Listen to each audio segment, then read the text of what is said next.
Welcome back to Danny Rants. This week we have a very special guest. Like every week we have a special guest, but this guy here, a DJ, a producer, a tastemaker, and one of the most influential people ever in Australian dance. He may disagree, but that's what I think. Mr. Kaz James, how are you? How are you? Good, man. Big intro. Thanks. Thank you, man. I appreciate it. I know we've caught you in Australia, which is awesome. Yeah, Not that easy these days. definitely not. So I guess people who don't know who you are, you've been around for a long time around the world. Yeah. Originally a Melbourne boy, very, very dominant in that early sort of, I say kind of 2000s to mid 2000s in Melbourne, but not just here, everywhere. Kaz James is your solo project, I guess. And then second to that, you're a big, massive member of the Bodyrockers, which we'll dive into. Yeah. But before that starts, right, you're a Doncaster boy, you just told me before. Can you run me through like your kind of a little bit of your upbringing and how and what got you into music?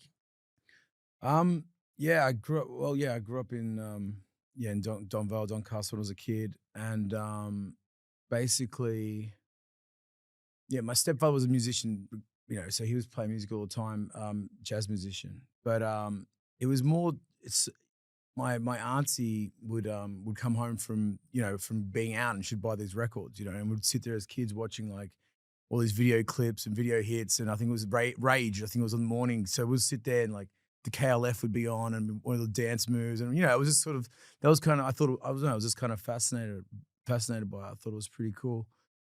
And then from that, it was more, I think, I can't remember the record. It was something Brothers, but there was this record where these guys were like scratching, but a record, but it was on the concrete. And I remember like, I just thought it was, I just thought it was a cool thing. But when I kind of saw that, I would sort of like, I don't know, I'd grab my auntie's records and I was trying to like, and it was just kind of, I just knew it was a cool thing. That was kind of it, And then when I started going to high school, I ended up going to Marcelin, and, a lot of the kids would go to Europe in the summer. So, and they'd bring back these tracks. They were like, I just heard this in Italy. I just heard this and then we'll be in the classroom off cassette just going, fuck, this is fucking cool. So that was kind of how like that music got into, I think, in that suburb I was, it was super European. So a lot of the older brothers were going overseas, the parents were going overseas, and they were like bringing these tracks back, and we were sort of listening to it, sort of in school and the classroom.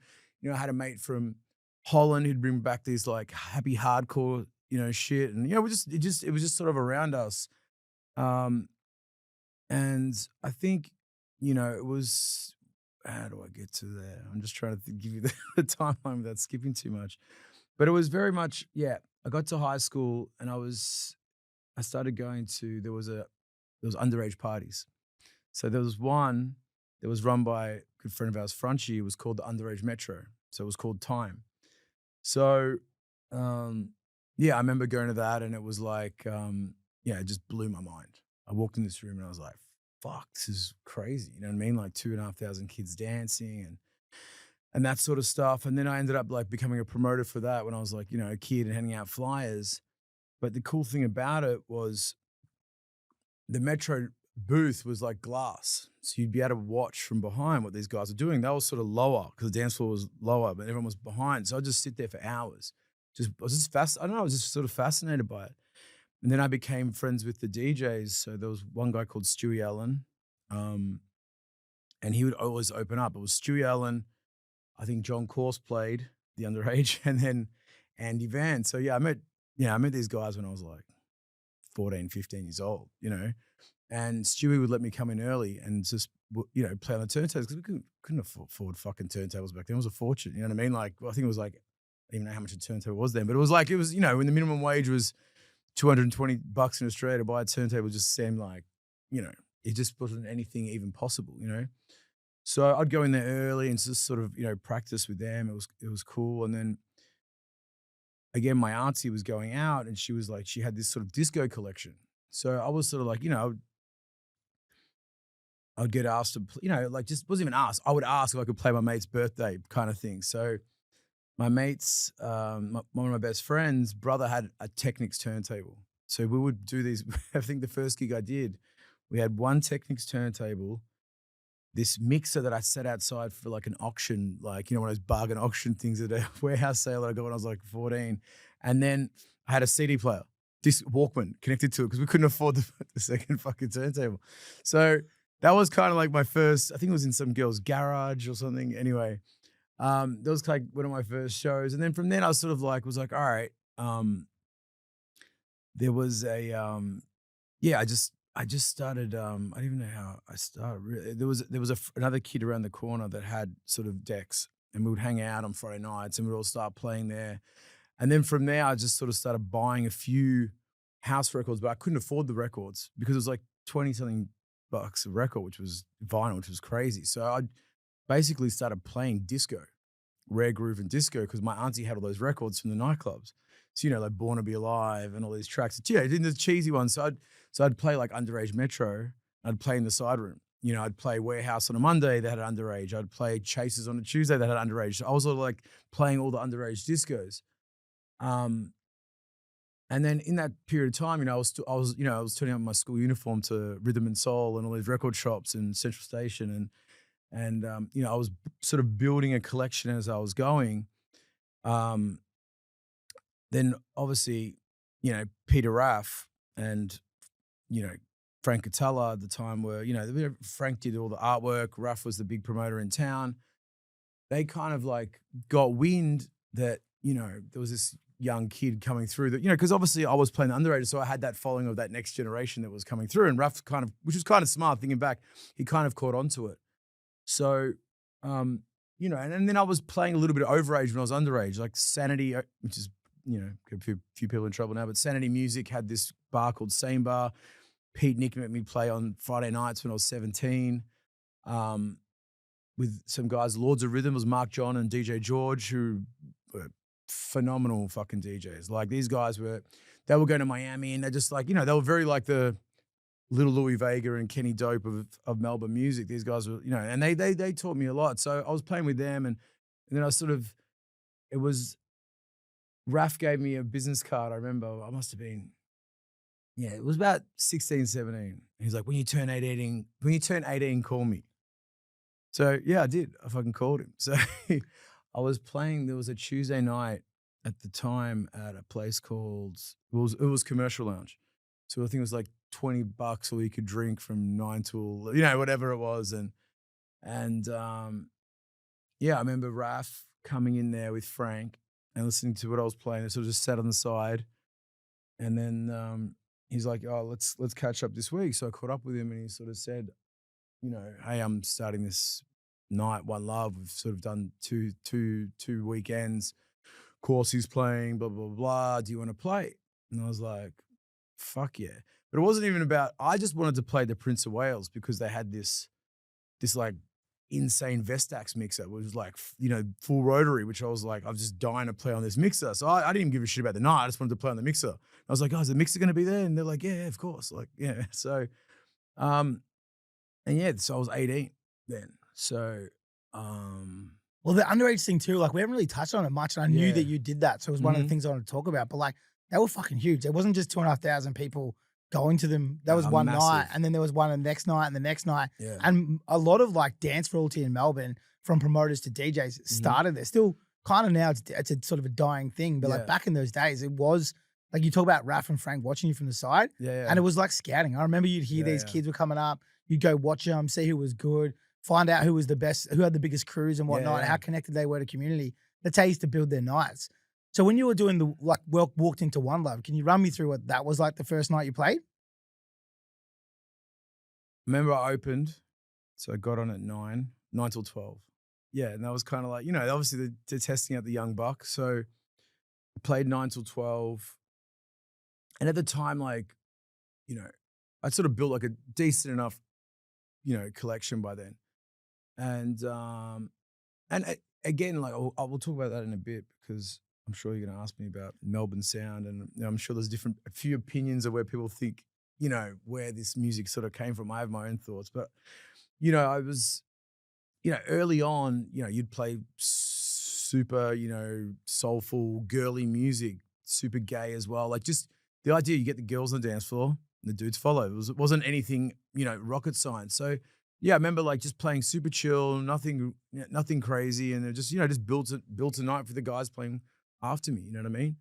Then from that, they gave me a later slot and a later slot, And then, I was playing so a lot of the main sets there, So it was cool, but it was, yeah, I mean, especially John, he was so supportive because I was so young. You know what I mean? So it was also a thing, I remember being a kid reading, I'd gone to see my father. My parents split up when I was young. My father still lives in Greece, and I'd gone to see my father at like I was probably like 15 or 16.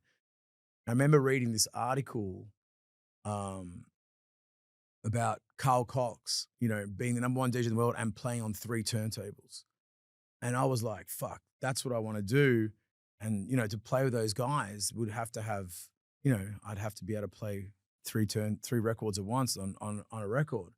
So by the time my whole thing was, by the time, when they were asking me to, I'd be practicing and practicing and practicing. But, but I think by 17 or something, I bought some decks from the guy down the road. It was like a whole, and that kind of whole thing happened.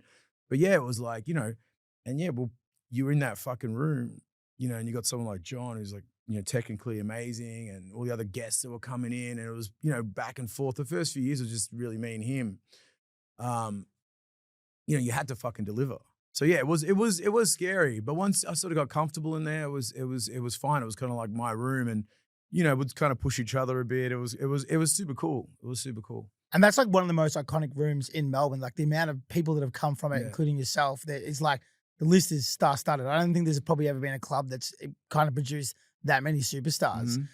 When you were first starting there, you were so young, and a lot of these guys who kind of, you blew up with down the track were a lot older than you. Was there pressure being that much younger than everybody else?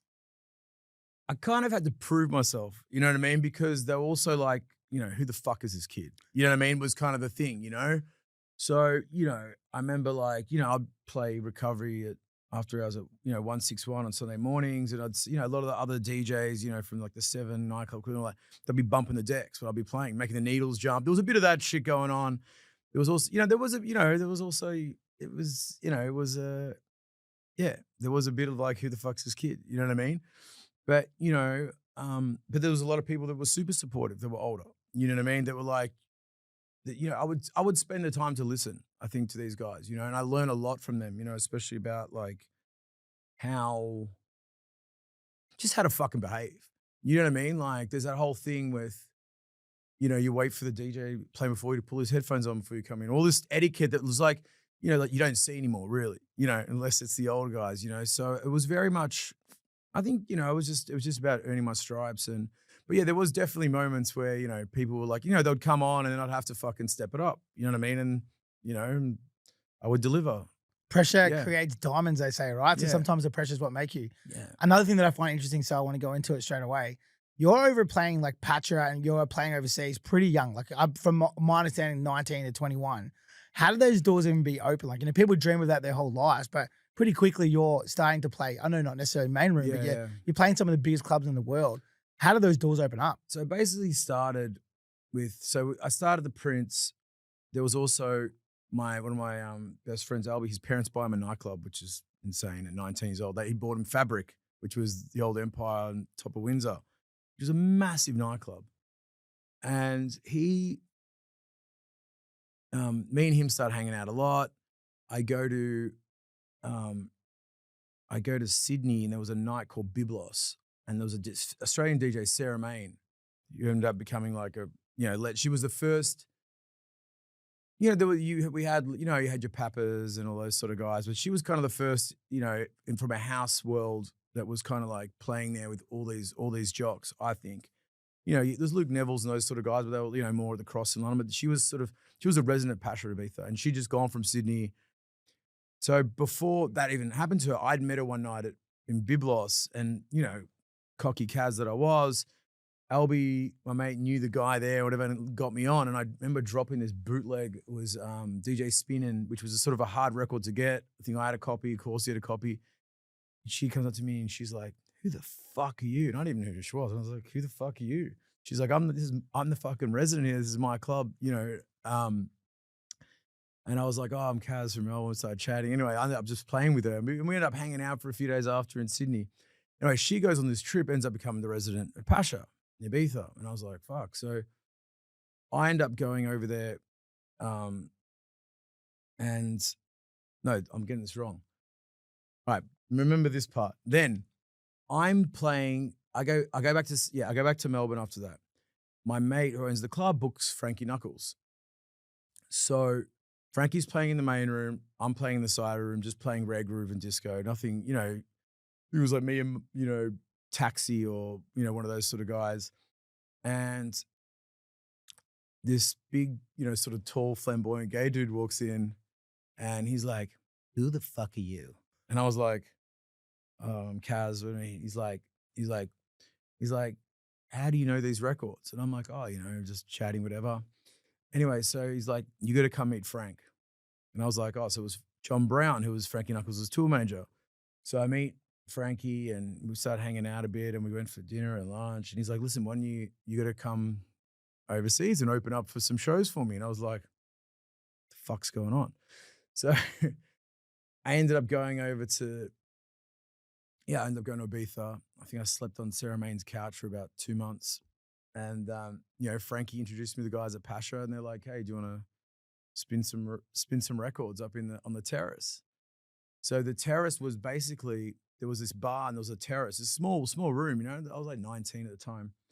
And it was basically where all the DJs before they'd get on came to do drugs, right? So it was like in the booth, so that everyone would hang out at this bar, but they would all come into the terrace. Well, I'd be playing and then you'd see them like walk to the side. I wouldn't even know who the fuck half of them were, but they'll, bring some chicks in there, they'll go do their thing.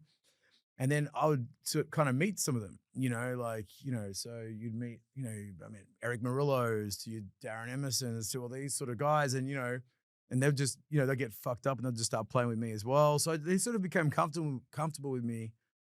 And then from that, they kind of, let me play in the main room and I sort of built that kind of thing there. But, I played in Mykonos when I was 19. I played in Italy. I was playing, just people I'd met, and again, it was more about, I think when you had John on talking about, it was about being a DJ, a good DJ rather than putting out records. At that time, you could get away with it. You know what I mean? I think now it's a lot different.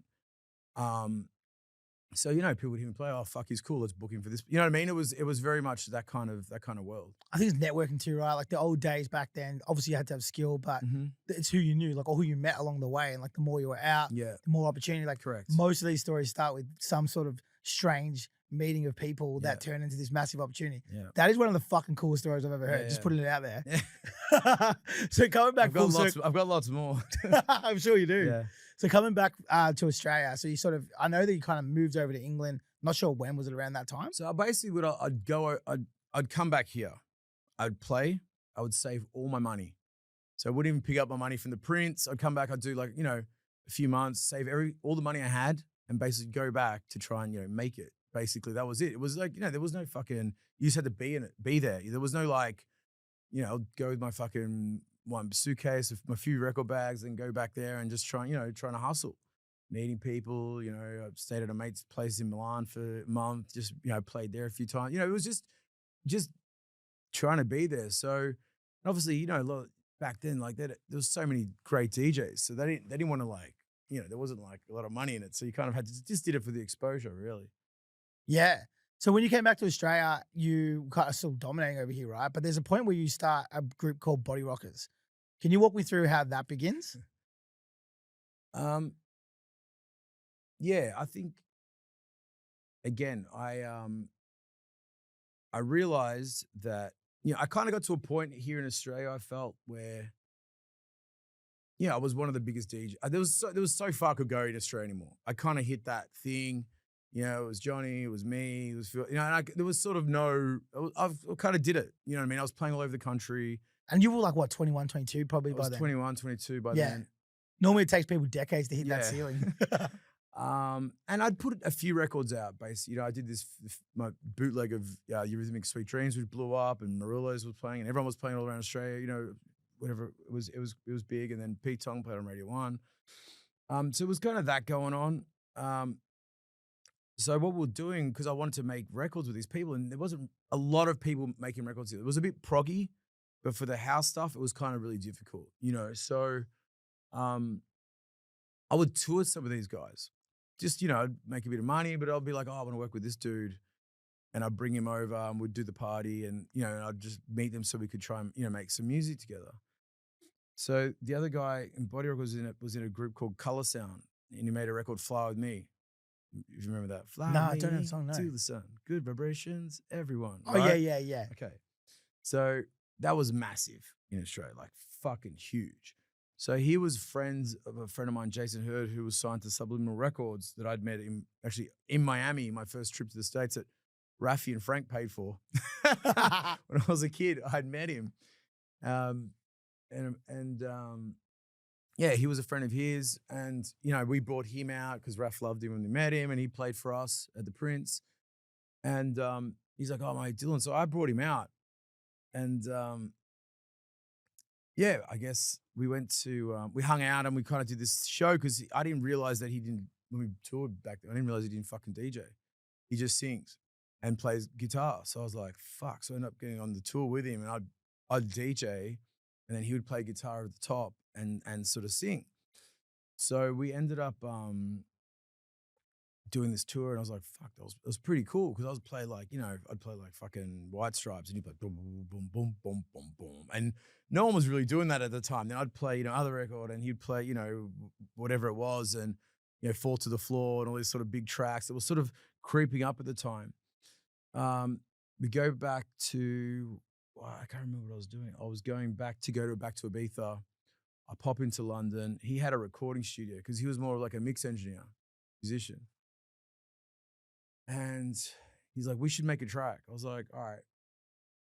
So we go to his studio, and I kind of had, you know, idea of, you know, what I was thinking. And we sort of go in there and we start making this track. And, you know, it was just basically a lot of tracks that I was influenced by at the time. I like this, like that, let's recreate this. We make the record and I go to, yeah, we kind of finish up. I fly to Ibiza that afternoon. So we made it in like a day and a half. He texts me because he was a bit of a difficult character, I would put it that way. Text me, this is the worst fucking record I've ever made. I can't believe you wasted my time making this shit. You know, just give me some money for it. You know, I was like, fuck's up with this guy? Anyway, I go to Pasha. Again, I'm in the DJ booth playing some records that night. My first show back. Murillo comes in, flying. You know, he's about to get on Subliminal Wednesdays, fucking 5,000 people. You know, at the time, Eric Murillo was God across the world. 3 records like a steam train, tweaking. You know, he'd have a spliff in one hand, doing a bump in this one, chick in one arm. Like, it was like he was the first fucking rock star. You know, the first guy had his own jet with his fucking Subliminal records on the side. It was like, so he comes in and he was the one that played that Eurythmics thing and he played another record I gave him. He goes, oh, Kaz, you've done any new records? I go, I've done this record, but we're going to change the vocal. It's just a rough vocal because the vocal was kind of a joke at the start. You know, I wrote the lyrics, but it was about me like being on the dance floor with girls like, you know, shaking their hair and da-da-da-da. And, you know, the hook was like, I was just going through, we had to leave. I needed a hook at the end. I was like, fuck. And there was this NERD record, She Wants to Move. I was like, she wants to move, got the move. I like the way you move. I love you. So, but we did it like, it was kind of a joke, like to be like, you know, all sexy, like, oh, there's so many things like we're going to get a girl to sing it. So I put in the headphones when I'm in the booth. Murillo sort of listens to it and he looks at me and he goes, come with me now. So I'm with my best mate, Theo, at the time. We're in Ibiza. And yeah, I think I was 21, 22. We walk into the main room. So when you go down the stairs in Ibiza to Pasha, you walk into the booth and we're sitting in the meeting, him sitting in the booth. Murillo drops the record, comes in and it's just like, I like the way you move. The fucking roof just goes in the club. And it's like Danny Whittle, who runs the whole of Pasha Ibiza, Pete Tong's there. All these people are like, the fuck is this tune, right? I mean, the next day I probably had 28 record deals flying in, but Murillo, I asked Eric, I was like, I can have the record back. He's like, nah. He wouldn't give me it. I'm like, it's the only copy I got. He's like, I'm going to copy it. Come to my house tomorrow, you can pick it up. So went to his place. He gave me a record, he gave me a record deal to sign it. I didn't end up signing with him in the end, but it was interesting when I came. So that's kind of going on. I then come back to Australia and no one wants to know about the record. I'm like, you can't mix rock with dance. You're a fucking idiot. I was like, what do you mean? All the labels in Australia, everyone turned the record down. Everyone in Australia. Ministry of Sound in the UK turned it down. Positive Time, EMI, everyone turned this fucking record down. It wasn't until like, but Pete Tong kept playing it, Radio 1. Pete was like, this track is fucking huge. He's like, just stick with me. Pete was like, just follow me, Kaz. Just let me do my thing. I'm just going to keep playing it. You're going to get I'm going to get you guys a big deal. It's going to happen. So he keeps playing it, it becomes, Essential New Tune on Radio 1 in the UK. It becomes like, just starts getting traction, Then it's like Steve Lawler starts playing it on a terrace at Space in Ibiza. Then you got like,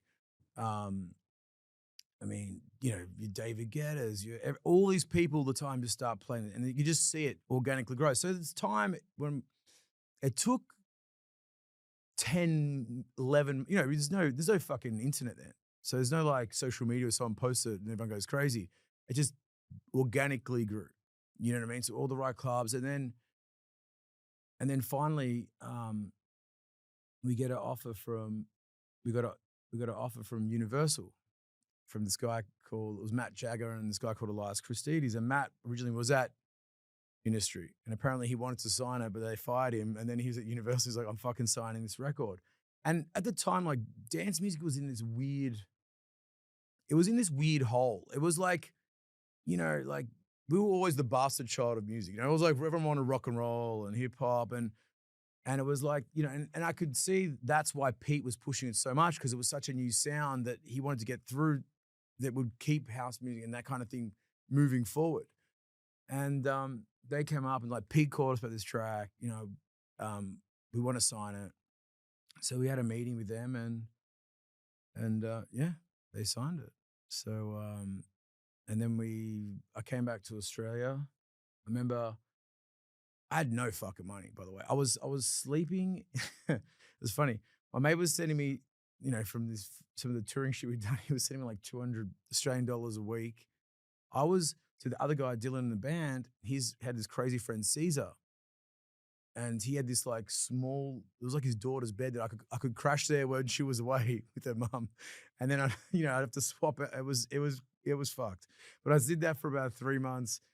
And then I found out one day this woman knocks on the door and she's like, who are you? I'm like, oh, I live here with Caesar. She goes, Caesar, he's squatting here. And I've been paying this guy I think I'd been paying him like $50 and this guy was squatting and charging me rent. It was a nightmare. But anyway, so finally we get this record deal and I get some money. And then I remember calling my mum. I'm like, Mum, I just signed this record deal. And she's like, and you remember at the time, the fucking pound was like 3 times the Australian dollar. So, it was, I'm not going to say the number, but it was a lot of fucking money, which, you buy a fucking serious house even now. And my mum was like, what's wrong with you? What drugs are you taking? Why are you like, hangs up. So my stepfather calls me, he's like, your mother's really concerned, about this. You said you saw this deal and I'm like, no, dude, I signed this fucking record deal. And then, I remember, and my mum was freaking out at the time because obviously she wanted me to get a real job. DJing was considered a fucking loser job. Like, it was like, they thought you were like on the radio talking, hey, up next is, it was like, they didn't realize, and they thought you were like playing like a mobile disco and. Especially in Australia too. In right? Australia, so overseas, there's some rock stars, but your generation sort of took it to the next level. So anyway, we get this record deal, and then I think I bought my mum a new kitchen, and then that was it. She was on side. But, she was on board. She was on board. Yeah. That's another fucking crazy story, man. Yeah, nice. Okay, so you get this record deal, and you've gone from squatting on couches, or not purposely, but with someone else, and then overnight, it's life changing, and this has now become a thing that's a full career thing. Mm-hmm. What was that like? You've been chasing your dreams, having fun, and then you're like, "Fuck, this is legit." And I am now literally one of the biggest artists, not just in Australia, because this song was global, right? It was a global hit. I'm now one of the biggest names in dance. Like, what was that like for you as a young kid? I think it was, it was a funny time because, like, at 22, as much as I was so focused on, music in my career, I still wanted to have fun. You know what I mean? But it was kind of a weird situation because it was also like, where I grew up it was a bit colorful, the area. Let's just say kids were doing shit that, and I sort of knew if I didn't do that, I'd be caught up in this crap. So for me, it was very like, just want to fucking get away from this and just, and just sort of focus. But the other time was like, once I got the deal, I was like, fuck, I had serious responsibilities now. It was like, I had to fucking deliver a record. I had to like turn up to studios. It wasn't like, I just wanted to go out and get drunk and try and pick up chicks. You know what I mean? So that was like where I was at. But yeah, everything changed, man. It was like, you know, I'm fucking 6 months later, I'm at the table having dinner with Mariah Carey, Donatella Versace, Kanye West, and, you know, and I'm like, you know, it was just very, you know, for the Versace Fashion Week shows. And, you know, I ended up just getting, you know, we did fucking Glastonbury. We did V Festival on the main stage. We did fucking Top of the Pops with Coldplay. We did, you know, we sold millions and millions of fucking records. It was a lot of fucking pressure, and it was a lot of highs. There was a lot of fucking lows, man. How'd you deal with those lows? It just like, I think I was so young. I didn't really have, you know, I was kind of thrown, you know, no one really knew the time. There was like, there was the Chemical Brothers. It was Underworld. Pendulum were actually kicking around, but it was like, they were like a different sound, but like, you know, it was very new what we were also doing, you know what I mean? And then the label was pushing me to stop DJing. They didn't want me to DJ anymore. They just wanted me to play live as a band. Because at the time, bands sold records. DJs didn't sell any fucking records. So as much as the single sold millions and millions of copies, the album didn't really, because we weren't, you know, until we started playing as a band is when everything started sort of, you know, changing really. Dude, man, I can't even imagine what that would have been like, especially coming from like, you know, knowing where you come from and knowing the clubs. Like a lot of the questions I was going to ask about was the fucking Australian scene, but now I'm like, we're not even going to get there. But there's a period where obviously you'd already moved over permanently, or not permanently, but semi-permanently prior to the Bodyrockers stuff, or was it that point when I was just mainly just, like I said, just trying to go over to network and kind of make it. That was like the thing. But then it was like, when we signed the deal in 2004, was like, I had to bunker down and make this, you know, make these records. And that's when we like, you know, we started touring, and we're touring like, you know, all over the world. And, you know, it's the first track to go top 20 on the, you know, on the dance charts in the States at that time. You know what I mean? Like fucking dance music wasn't charting in America. You know what I mean? But it was also like, you could only pick your battles back then as well. So, you know, obviously we focused on touring Europe. And, you know, we did a bit of Miami and nothing New York and like the main cities when we did the States and stuff. Is there like a craziest show you can remember during that period of time that you're like, yeah, this one sticks in my mind as being the fucking wildest one? Like, I know you've done them all, but surely there's one. Of that era or my career? Well, probably. There's so many. Yeah, true. But, I mean, of that era, I think, fuck, man, I don't even, I would say the one of the most defining ones for sure. There was two shows I remember at that era with the Bodyrockers. The first one was when we did V Festival. Dylan, the guy Bodyrockers, he wanted to be seen as a band. He hated dance music. I was the dance guy. He was like, fuck this, it's dance music. You guys are all losers. I want to be rocks. I was like, dude, fuck that. Anyway, so we were headlining the dance stage at V Festival. And then I don't know how he convinced my agent to move us off the dance stage, headlining, into a bigger stage. But, you know, instead of playing at fucking 10 p.m. closing, 2 p.m. I was furious, right? Anyway, we turn up to V Festival in wherever it was in the UK, and dude, we get on. Festival opens at midday, by the way. We're there at 2. There was probably, they say, 12,000 people in the tent, which was meant to fit 10, and another fucking 5,000 people trying to get into the fucking tent. And that's at 2 p.m. That was the like. And the record just come out. It was like the bubble was so thin, and I was sitting there going, holy fuck, like this is real. I was like, you know, this is like, you know, as much as it's like the record's blowing, you read the statistics until you actually see, fuck, we got fans. You know what I mean? It was serious. I think the other one was definitely, I think, you know, coming back here, you know, playing at, you know, stuff like, obviously we're talking a lot about Melbourne here, like, you know, definitely playing at Summer Days and that kind of stuff. And, you know, it was fucking cool. The one I do remember, there was a thing called in Western Supermare was T4 on the beach, and like Garbage was playing, and we were on after Garbage, and like she's a fucking, you know, actually this is another. I'll finish this one. I'll tell you this other one. But then I love it.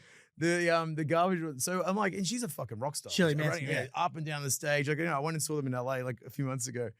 And I'm like, fuck, and we're just new. We're not that good yet. We're going to come on the stage. And I remember, and I'm sort of watching the side, but it wasn't like, watching from the what's it called, the screen, in the back of the stage. I haven't gone on the stage yet. And I'm behind the stage, I'm all cocky, kid. I'm like, man, I got on stage. I didn't realize there's 100,000 people on the beach. And I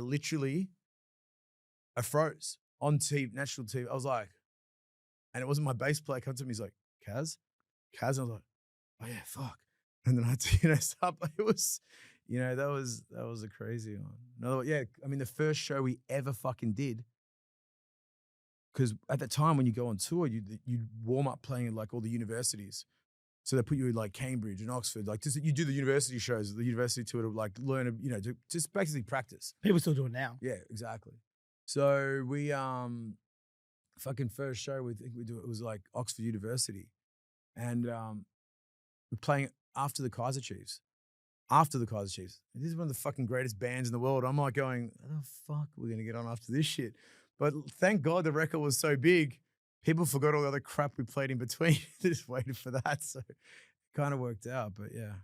So then when did that all kind of, you decide to wind it up and go back to being Kaz James? Well, I don't know you ever left being Kaz James, Yeah, like focusing on Kaz. Where it got weird for me, and you talk about like, there was definitely, there's some, when that were trying to push me into this, like, being this sort of fucking pop star that I didn't really want to be. My passion was always DJing, so I kind of got thrown into this world, which I'm grateful that it happened, and I'm super blessed, but it wasn't really what I wanted. I wanted to be, playing with, Frankie, which I was playing all those guys. But that was what I wanted to do full time. And, with Carl Cox and Darren Emerson and all these guys, that's where I wanted to be playing all the time, Louis Vegas. And I was on stage with fucking these huge festivals. So it was amazing. But, playing keyboards on stage wasn't really my passion. My passion was, records and so, listen, to this day, I remember, everyone called me, are you fucking crazy? Like, what are you doing? There's so much cash. Like, it was, I turned down millions of dollars. Millions. And I just went, you know what? Fuck this. This is not what I want to be. I don't need to be, it's not what I wanted to do. It's just not like, I don't, I think. Man, I fully do get it. That's the thing. Like a lot of people, you're sitting there going, how do I justify this? Yeah. But when you're a passionate person and like not necessarily money or, opportunity motivates you, but it's like, realistically your own passion does. Yeah. I fully get it. Like I myself have turned stuff, not down millions and millions of dollars in worldwide stages, but if it doesn't get me up in the morning, I don't give a fuck what the dollar amount is. I'm just not doing it. Like I'm here to have fun. Yeah. And it was very like, like when I started, there was no money. People don't get it. It was maybe 5, 6 years in the world making money. Like it was crazy. Like when we were on tour, it was like, I heard, when Bob Sinclair came out with Love, no, this is the crazy one. When I heard that Sasha and Digweed got paid 20 grand to play New Year's Eve in Melbourne at the Bowl, right? That blew everyone's mind across the fucking world. We're like, I think it was like 20, it was something like that. Like everyone was like, what the fuck? You can make that much money being a DJ? That's ridiculous. You know what I mean? Like, and these were the biggest DJs in the world. So, like, I remember Bob Sinclair, when he did Love Generation, getting fucking 15 grand. It was like, it blew our minds that anyone could, you know what I mean? So now locals get that. Yeah, exactly. So now it's just like chump change. But yeah, it was never about money, man. I think every time I've made a lot of money, it's never been about chasing money. Every time I've gone to chase money, it's a fucking disaster. This part in my career when I went off and I was doing fucking terrible music. It was like, again, I kind of lost track.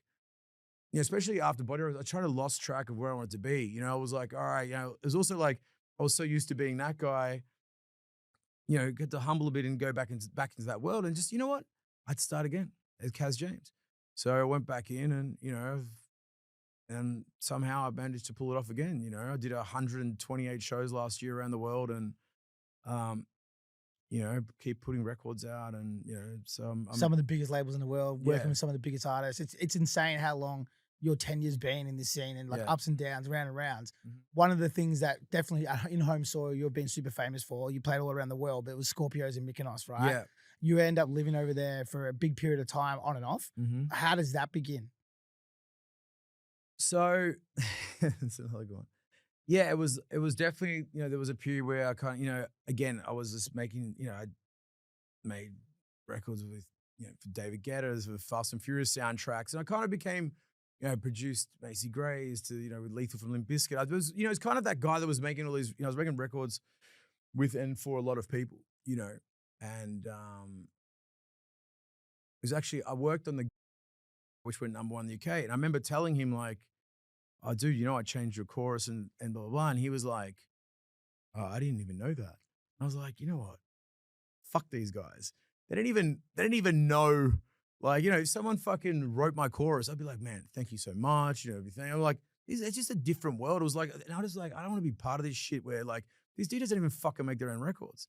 They just get on stage, jump around like a pogo stick for fucking 2 hours and I was like, this is not what I want to be part of.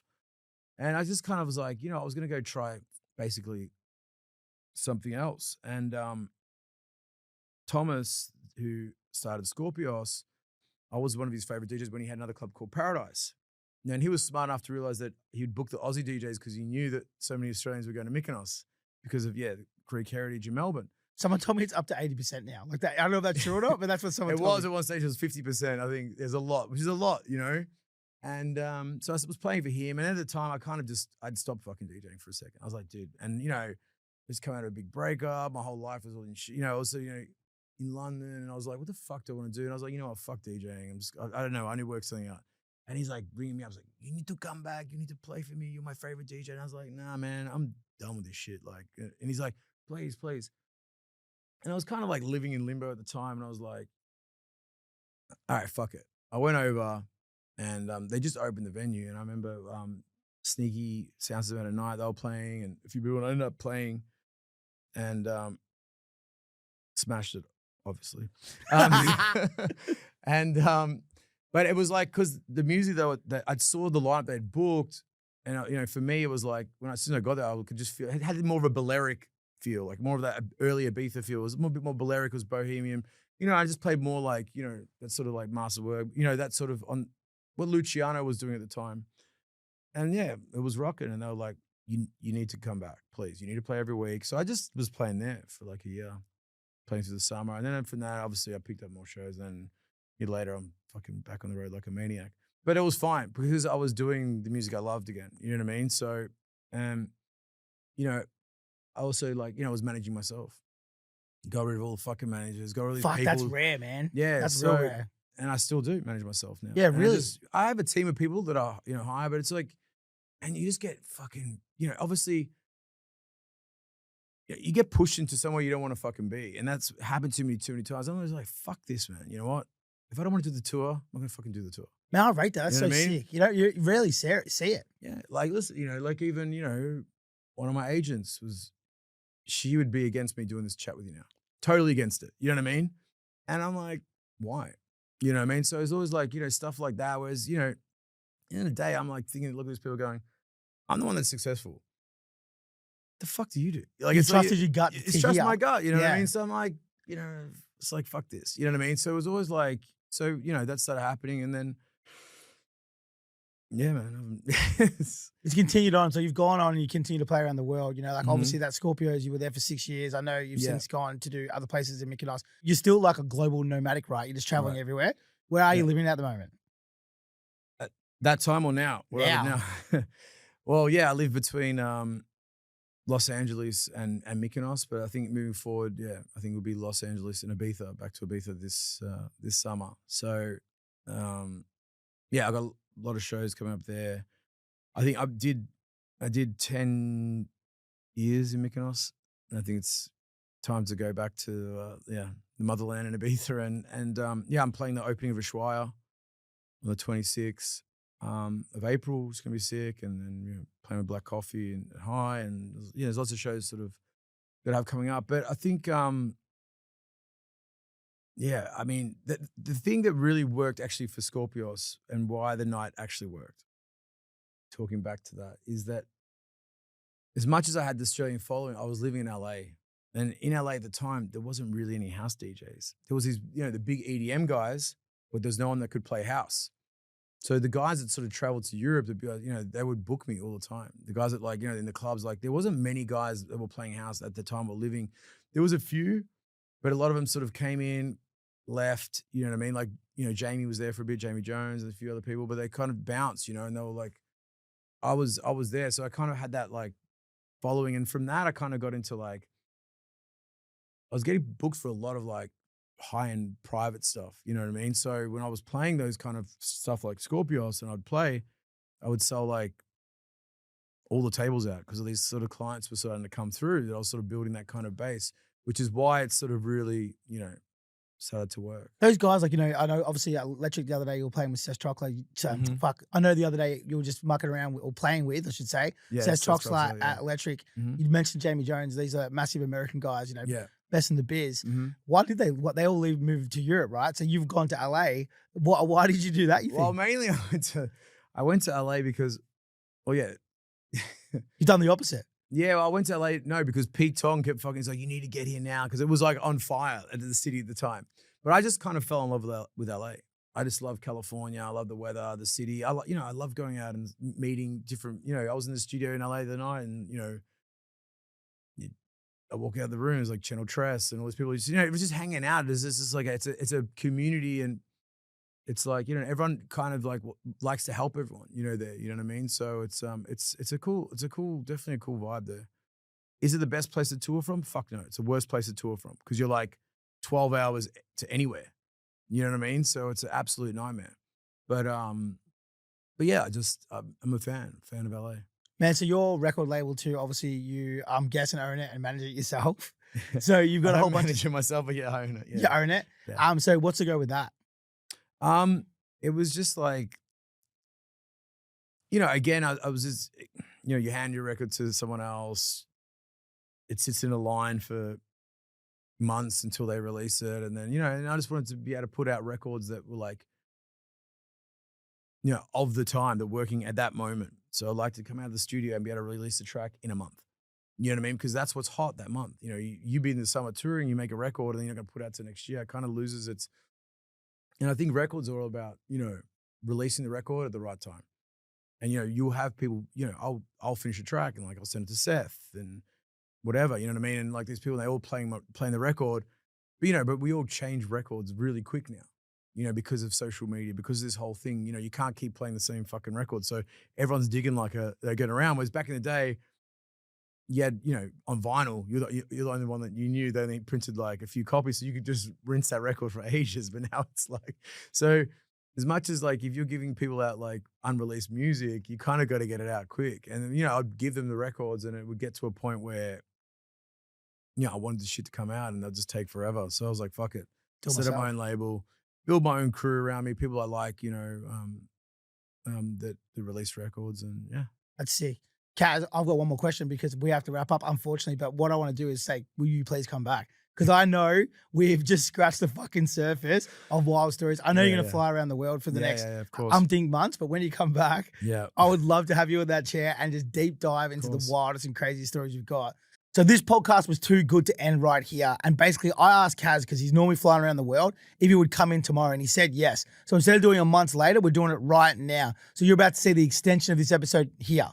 Kaz, thank you, man, for coming down after 24 hours, not even 24 hours. I think it's been less than 24 hours notice on the last minute. I know you fly down Sunday, so I really appreciate you sitting down with me again. Yeah, of course. So, dude, we brushed over a little bit of stuff, and I really want to go now and flesh back over that stuff. So the last one we will kind of get into before we started to wind back down into, post Body Rocker life was when you left. And I know we sort of touched on it. You said it was a bit of a low time. But a question that I couldn't stop thinking about last night was like, when you left, did you think that was the end of music for you? Or did you know? Like, obviously, you've gone on now, for anyone who knows, and you've spent another 15 years strong, or even not stronger than you were at that point. Did you think there was a point during that time that maybe this was the end for you? No, I don't know. I don't know. I think it was just more like, honestly, it was such a, even like, there was two of us in the group, and me and the guy, we butted heads. He was a real difficult character to get along with. And, there was certain things that he was doing that I didn't disagree. And, my manager at the time was one of the shadiest human beings on earth. He's actually famous for being the shadiest manager ever. So there's a lot of that stuff going on. And, there was a lot of stuff. And it was kind of a relief, so I wasn't really thinking about, where if I was gonna have a musical career going forward. I always was gonna do music, but it was more like, I just wanted that to end. I learned a lot, and it was sort of like going through university of the music industry. You know what I mean? Like, just thrown. I mean, I got thrown into the deepest ends of ever. And listen, it was amazing. Yeah, it was an amazing experience. Yeah, moving forward, I don't know, man. I was just trying to just get over that part of my life and sort of just move on. And I was sort of looking at guys like, when Darren Emerson left Underworld and these sort of guys, that were part of the groups and went off. So I was just trying to, like, that was kind of like what I was trying to do. I think it was a lot more difficult then because for me, just because the record it was so big that it became, it started off as a super underground record that crossed into this like mainstream abyss. So it took a long time for me to, and I actually remember I was speaking to Eric Murillo about it because he also made that I like to move it, and he became that guy for years. So we're chatting about it, and it took him the same thing. Like it took me like, it took 7 or 8 years for him to also come out of that and move on from that. So, but yeah, dude, it was yeah, listen, there was some amazing moments, there was some crazy moments. We did the fucking Commonwealth Games, performed at the MCG in front of, 100,000, I think it was 1 billion people watching on TV, um, which is also a mental story. But, yeah, yeah, it was fine. It was fun. But yeah, I think it was just part of the music industry and part of, my life story, what had to happen to get to where I am now. There's this thing I've always wanted to ask someone, right, in this Yeah. situation. So, like, obviously, massive local legend, killing in Australia. Mhm. You have this international hit, Yeah, and then effectively, it goes. No one really necessarily knows who Bodyrockers are. This song yeah. comes out, fucking blows up around the world. Mhm. Top 10 in UK, top 20 in America, I Yeah, believe. And then you have to chase that up, right? yeah, You're a young guy. yeah. This song is like effectively, like you said, it becomes a part of your Mhm. persona in a sense from outside, Yeah. from an outsider's perspective looking in. What's that pressure feel like, man? Going, fuck, we got to try to follow this up. Well, we made a second album, um, and yeah, all right. So funny, my manager at the time did some dodgy shit. Universal dropped us at the hype of it, like it was super bad what he did. Um, and we then got, we recorded a second album, and we had EMI, and because it was like within 6 months, so everyone was like, no, so about 9 months after the single. So, there was still, we were playing everywhere still. It was still a thing. And then we were going to release the record. And that's when I was sort of like, fuck, do I want to do this? Because, back then it was like, you put an album out, you're touring for fucking 2 years. And I was like, I can't be doing this shit for the next 2 years. Just like, it just wasn't what I wanted to be doing. You know what I mean? It was kind of like, I wanted to be a DJ and I wanted to be playing underground cool shows. I didn't want to be fucking playing on, the pop stage next to fucking Lady Gaga. It just wasn't what I wanted to be doing. You know what I mean? So, and nothing wrong with that. It's just I just wasn't into it. You know what I mean? In the end. So it was cool. And it was definitely amazing, I would say, just to be able to experience.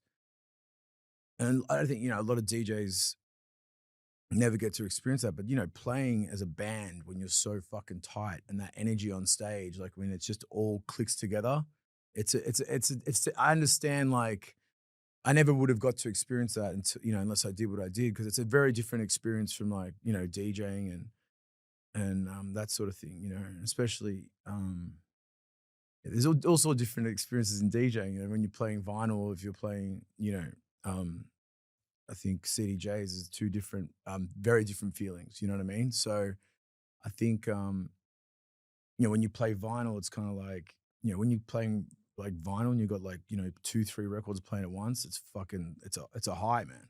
Like, my fucking hairs on my arms come up, when you're doing shit like that, I think it's a very different feeling when you're playing on CDJs, because it's sort of like, it's a different thing. Um, but yeah, I mean, listen, it was a time that I guess had to happen for, me to get to where I am now, really.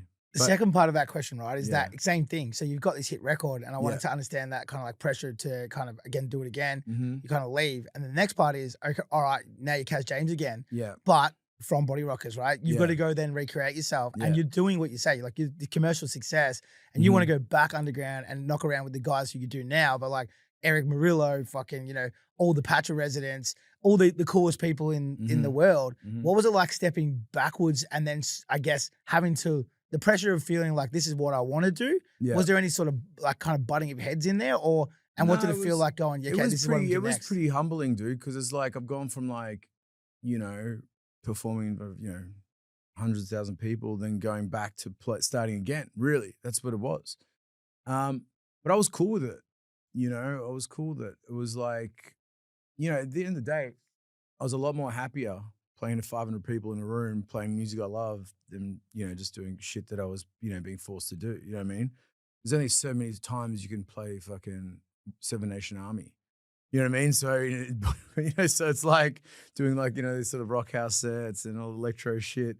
No, it was cool, but it was deep down, I was like a house guy. So it was sort of like, and then it was also like a weird period because it was also when that like, when as much I loved all the French sort of house stuff, but it was moving from that French house into like the Ed Banger stage, which a lot of it was awesome early days. And then for me, it just became like, it was just like noise. And I was just like, and it changed and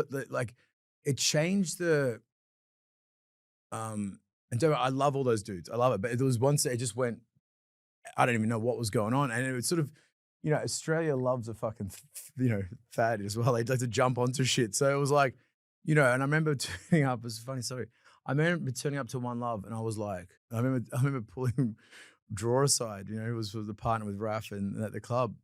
And I was like, dude, what is this? He's like, what do you mean? He got really angry at me. I go, if you play this music, you're going to destroy the club. He goes, what do you mean? I go, it's nothing, it's a different kind of music. It works at festivals, but for a club night, you need to be playing like, it needs to be fucking sexy.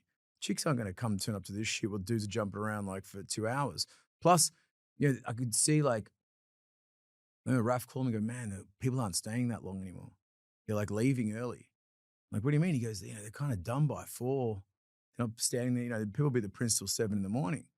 I think it's just the new kids. I go, no, it's not the fucking new kids, dude. It's just the music is so intense that by 3, 4 in the morning, your heads come off. Yeah. So that was also going on as well. So that was and I was part, because of Bodyrockers, I was sort of dipped into that kind of fucking world. So I was like, fuck. So I couldn't it was really difficult for me for a while to start getting like back into sort of like, I was still getting bookings like in Ibiza and sort of like playing and I'd be playing super underground Balearic shit because there was people that knew me pre-Bodyrockers and that kind of thing. So I was sitting in this fucking weird world for a long time.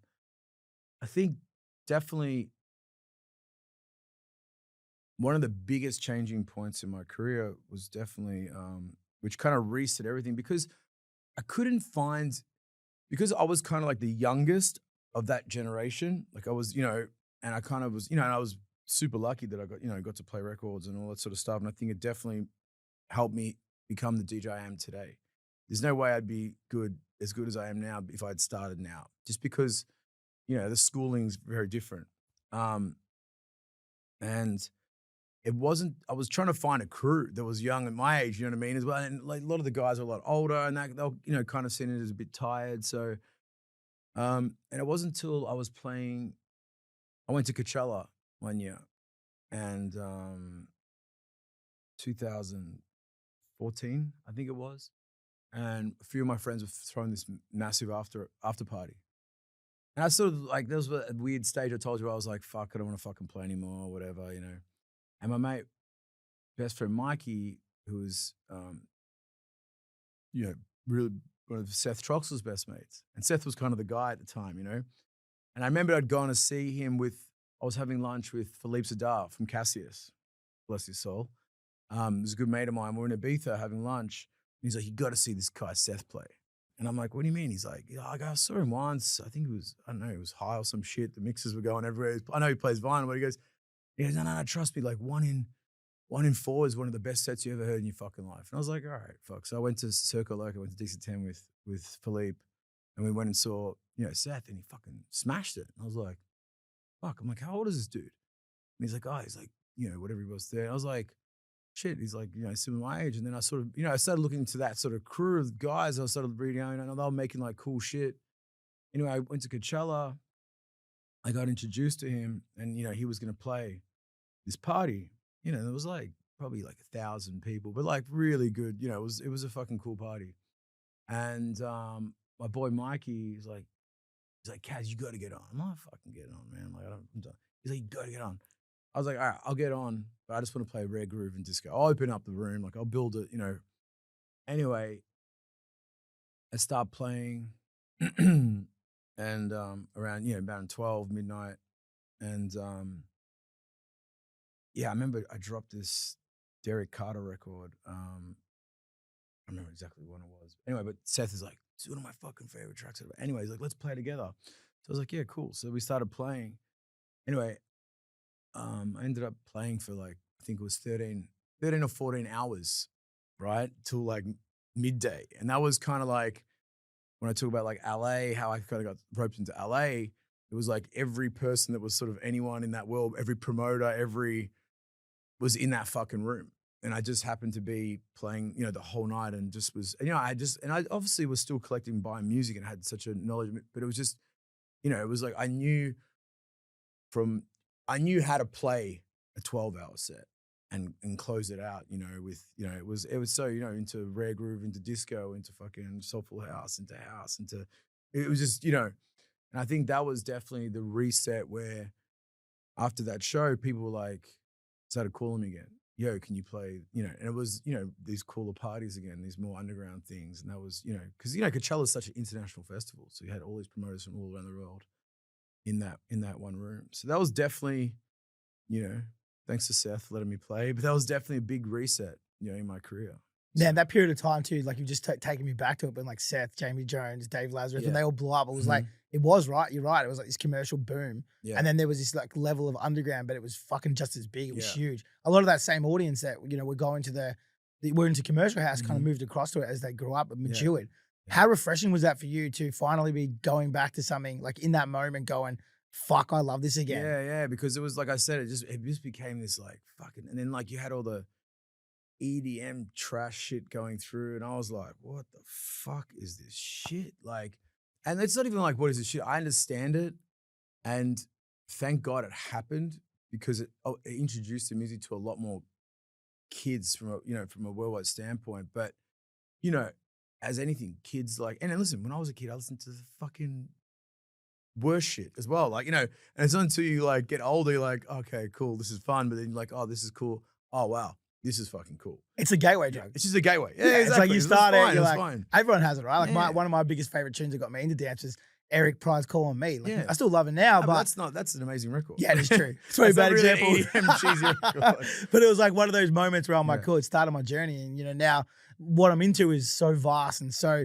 deep that it's not just one genre. Well, he never made that record. Oh, really? True story. It was the B-side to a DJ Falcon record.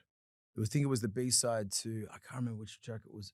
I think it was a B-side to So Much Love to Give on vinyl. Another tune. Prids went and got the sample cleared and then put it out. Crazy. Yeah. That's probably a good gateway, right? Because I know that you did, and I don't know how much you can talk about this, but there was a period of time between sort of, where you left Bodyrockers, but you became a producer and you were producing music for some of the biggest artists. Can you talk about that stuff? Or I know there's obviously stuff you'd be credited on, but how far can you go into it? I mean, there was I mean, I did a lot of records for a lot of people. A lot of it I can't talk about because it just was what it was. But I was cool with it, you know what I mean? Like, I would never do shit to go fucking get a pat on the back. It was just because I just enjoyed doing it. So it's not like, I remember, I don't even know if I should tell this story because I'm going to throw some people under the bus. But yeah, it's just like, it's cool to be acknowledged for doing shit that you do. But at the end of the day, it's just like, it's just cool to be part of something. It's just cool being in the room when it's happening. So I was doing that. But then I kind of got pushed into this place where I was kind of making music for people that just fucking were just untalented. And I'm like, why am I making, like, it's cool to work with someone you can bounce off and someone brings a record in, or we write with someone like, and I was flying to fucking Virginia Beach recording with Neptunes, you know what I mean? In Pharrell and Chad's studio with Chad Hugo. And I was going to like, doing stuff with, the list goes on, from Khalees to all these kind of people. But it was, I just got to a point, I was like, oh, fuck this. And then I just started making shit I liked again, It's fucking kind of punk rock, man. I've got to pull it out there. But you like this whole story of like just kind of going, do this thing, walk into it, feels natural, and then eventually going, fuck this, And obviously a lot of people would and just stay and do it for the next 50 years because it paid the bills. Yeah, but it was also, I'm one of those people that kind of look at people and I'm sort of like, do I want to fucking be that guy? You know what I mean? A lot of that, you know what I mean? And it's like, I look at, I'm not going to say names, but I look at a lot of these huge DJs. They fucking hate the music they're playing. They fucking hate it. They tell me, what am I doing? I'm getting paid so much money. But at some point, you've got to be like, come on, man. Like at some point, you got to do what you love or else it just becomes a job. It's so true, dude, because like you make that call, like you mature with music. It goes back to, talked about it off air, but of course here about DJ's performance. It's like a DJ gets to, you guys like Carl Cox, yourself, like Setrox, like they get to change the music every year because they're a famous DJ. Like the whole thing is they're a tastemaker effectively, right? If you're a famous performance artist, you don't. People want to hear that one song over and over and over again for the next 50 years. Until you die. Exactly, but name a person, you'd hope people don't, but obviously there's songs that sort of stick in your world, but imagine having to fucking play the same, or having to people think that you only like that one genre of music. I'm sure fucking Metallica has different genres of music they like, right? But people have this idea that you have to pretend that you just like this stuff. So it's a fair call, man. It would be soul crushing. Yeah, I think it's like, there's also ways to do it, like there's a lot of DJs that will like, like Laurent Garnier, for instance, for me, he's one of the fucking freaks, you know what I mean? The guy is just an absolute genius behind the decks. Like every time I've seen him, he's blowing my mind. Like I want to go home and practice kind of shit, But he has, a lot of records that he's made over the years that are really fun, but he won't play them every set. But he has such a fan base that when he does, everyone's like, oh, fuck, he's not played this in 2 years. But, I remember like I went and saw Prince in London. It was like one of the last shows before he died. And I was with Arthur Baker. I don't know if you know Arthur Baker. No, I don't know. It's my goddaughter's father. Arthur Baker produced like New Order, Africa Bambaataa. He made, he's one of the biggest. He kind of invented electro. He was kind of the guy back in the day, like, did one of the first remixes of the Rolling Stones. He was like the guy. So he knew a friend that was in the line at Hammersmith Apollo in London. And Prince announces at 8 a.m. that like, all these people like have been, basically he announces at 8 a.m. that he's going to do a show at the Hammersmith Apollo. First 1,000 people in for $5. So the line goes around the roundabout in London. Like, I mean, there must have been 50,000 people lining up in this. It was insanity, right? But he knew a guy that was this crazy Prince fan. He was like number 5 in the line. So I'm like, he's like, we should just go down and try and get through. I'm like, dude, these people have been waiting all day. It's fucking freezing. There's no way they're going to let us in this line, right? He's like, we can try, you know what I mean? I'm like, oh, fuck it, whatever. We go down and I'm looking at these people and they're like shaking. And I'm like going, there's no way. And he says hello to his boy. And I can just see all the people in line like, yo, man, we're going to fucking kill you. I'm like, I've got this. I've got this. So I walk to the bottle shop and I buy like 20 beers. I'm like, I hand all these dudes in the line all these beers. And we go in the line, they're like, all right, cool.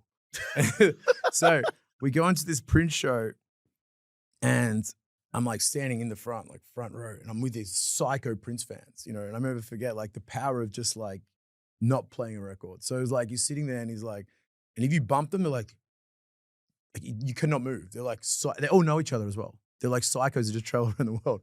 Anyways, Prince plays Diamonds and Pearls.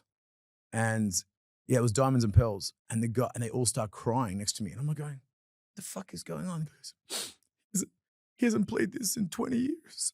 And I was like, wow. You know what I mean? Like, That's it was sick. one of his biggest records ever, but he hadn't played it in fucking 20 years. That's such a cool outlook on that. I've never And I thought was of looking that. at it going, wow, this guy has his fan, like these, like, I think if you have that kind of fan base, you can like do that kind of shit, which was pretty cool. That's So, yeah. sick. Yeah. So you have this moment with Seth, right? And you start getting booked all over the world again, and you're sort of breaking into this new realm of like what you always wanted to do and where you wanted to be.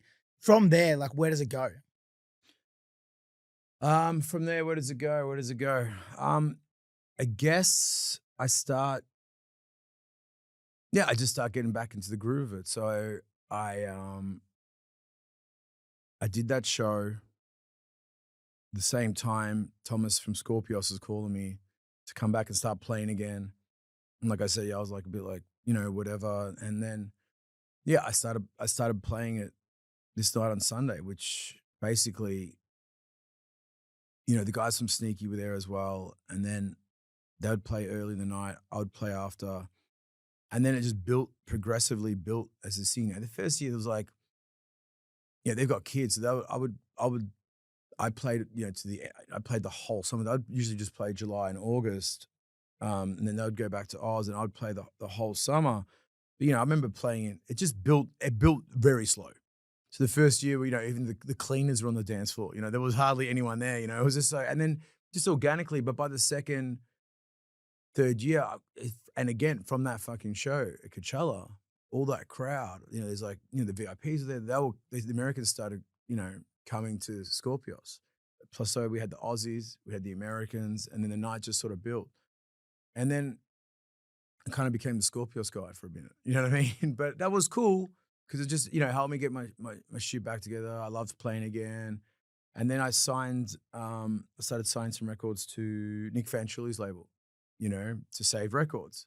And Nick's like, dude, just give me some tracks. We'll put them out. And that's how it started. So I put it on Saved. I put some stuff on Dennis Ferrer's label, Objectivity. What else? Yeah. And then from there, just kind of naturally started building. And I started touring a lot more. And yeah. That's the other part, right? You talked about how you were touring nonstop for 2 years after like the Bodyrockers record. Yeah.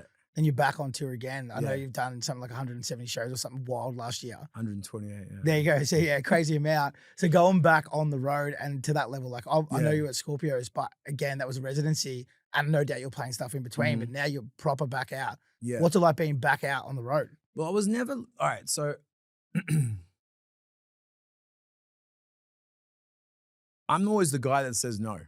You know what I mean? I've always been that. Like, I never really. It's never been about. Oh, everyone's like, oh fuck, but it's so much money. They're gonna give you, in Brazil. I'm like, fuck that, man. I don't want to fly like a. It's just not.